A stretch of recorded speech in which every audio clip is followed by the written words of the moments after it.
Mən Yusubova Şəfa 2004-cü il Azərbaycan Dövlət Tibb Universitetinin terapiya ixtisası üzrə bitirmişəm və 2015-ci ildə Türkiyənin Samsun şəhəri 19 Mayıs Universitetində gastroenteroloq endoskopist olaraq ixtisaslaşmışam.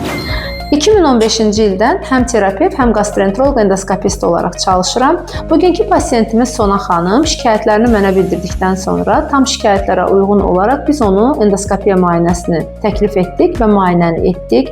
Müayinənin nəticəsini Sona xanıma izah etdik. Müayinəyə uyğun, nəticəyə uyğun biz müalicəmizi verdik.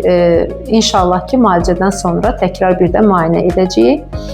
Pasiyentlərə məsləhətim, hər hansı bir mədə-bağırsaq şikayətləri zamanı kör təbii, qonşudan, yaxından eşitdiyi müalicələri deyil, mütəxəssisə müraciət etmələrini məsləhət görürəm. Mütəxəssisə müraciət etdikdə ilkin olaraq şikayətləri dinlənir və endoskopiya, gastroskopiya və kolonoskopiya müayinəsi olunaraq xəstəyə tam düzgün diaqnoz qoyulur və diaqnoza uyğun doğru müalicəni seçmiş oluruq. Bu da xəstələrimizin daha düzgün müalicə və terapiya görməsində əsas rol oynayır.